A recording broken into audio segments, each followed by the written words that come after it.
Bonjour à tous, bienvenue dans cette troisième émission Sierzinal le Mag. Sans plus attendre, retrouvez notre troisième partie historique de 1978.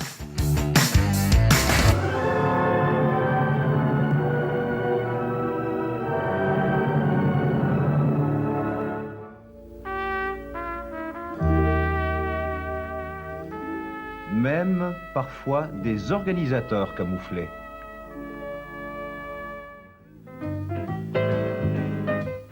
Jim Watt, Grande-Bretagne. Puis les premiers Valaisans. Marcelin Salamin de Grimmens. Michel Cépé.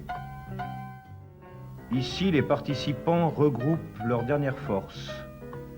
Étanchent une soif d'ailleurs inextirpable, réparent quelques bobos qui, la fatigue aidant, prennent souvent dans l'esprit du patient des proportions démesurées. Nous sommes ici aux abords de la grande descente sur Zinal, à moins de 20 minutes de l'arrivée, et nous suivons Albrecht Moser qui va tenter de conserver sa deuxième place et peut-être même de revenir sur Solaire. Cette année, 45 personnalités romandes ont été invitées à relever le défi de la course des 5-4000. Certaines d'entre elles vont le relever, d'autres non. Nous avons rencontré les plus courageux d'entre eux. Alors Sierzinal, c'est très particulier. Je pense que si on prend un peu de mon sang, on va retrouver de l'ADN de Sierzinal. Et je dirais aussi une chose, chaque année je fais Sierzinal, c'est comme un vaccin de rappel parce que j'en ai besoin.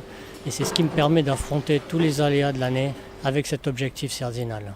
Ce qui m'a marqué, c'est la ferveur populaire, mais non seulement des gens qui participent, mais aussi la ferveur populaire des gens qui habitent le lieu, qui habitent la vallée. Sierzinal, ça représente simplement la course qui m'a le plus apporté, c'est-à-dire d'avoir un magasin ici à Sion, de pouvoir faire du coaching, de pouvoir former des jeunes, de pouvoir former des moins jeunes également, d'avoir un team. Depuis gamin, finalement, tous les samedis ou toutes les éditions de Sierzinal, on venait donner un coup de main et je continue toujours avec plaisir. Pour moi, finalement, d'un point de vue personnel, Sierzinal, ça a toujours été dans ma vie, quoi, depuis que je suis né ou depuis que je m'en souviens.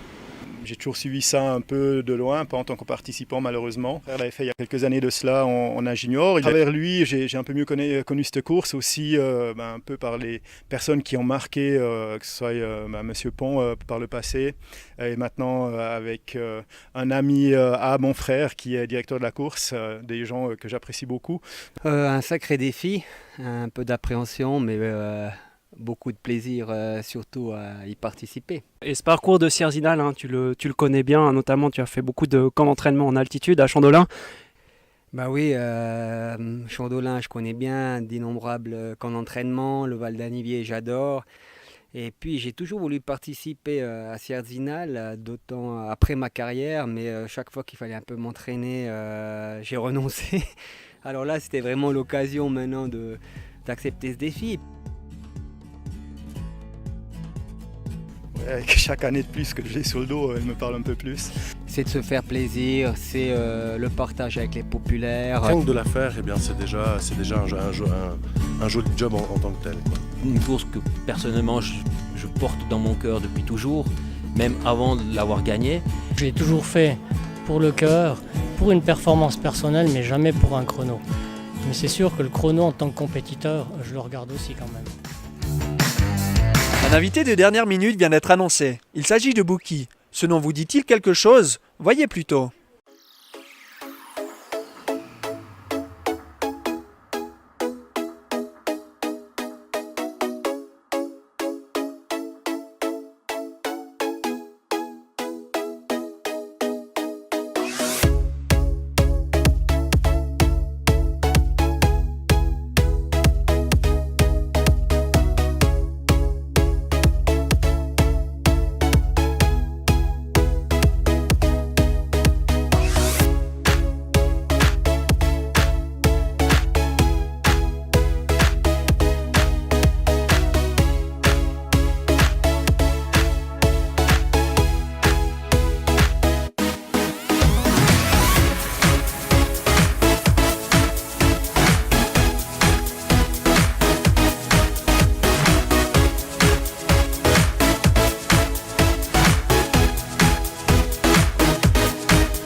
Moins de 2 jours avant le grand départ. Pour ceux qui ne sont pas encore prêts, voici le 3e conseil du spécialiste. Pour bien récupérer, les conseils habituels, c'est les heures de sommeil, c'est la nutrition, c'est l'hydratation. Pour bien dormir, il faut éviter toutes les stimulations trop importantes le soir, ça veut dire les écrans, iPad, etc. Donc veillez à avoir un sommeil correct. Si on s'est entraîné, on peut porter des bas de compression dans les heures qui suivent, qui peuvent être un élément aussi qui permettent une récupération de meilleure qualité. Il peut y avoir des soins aussi qui peuvent être apportés comme des massages par exemple.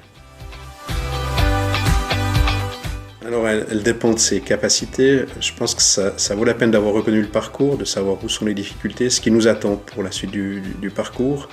Ça, c'est les éléments principaux. Et puis ensuite, la course est longue, donc il faut gérer sur la distance. Donc on ne doit pas se mettre dans le rouge trop rapidement.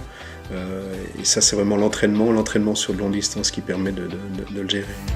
Et voilà, c'est déjà la fin de cette 3e émission Sierre-Zinal le MAG. On se quitte avec des images de la raclette des coureurs qui s'est déroulée hier sur les hauteurs de Zinal. Allez, ciao ciao!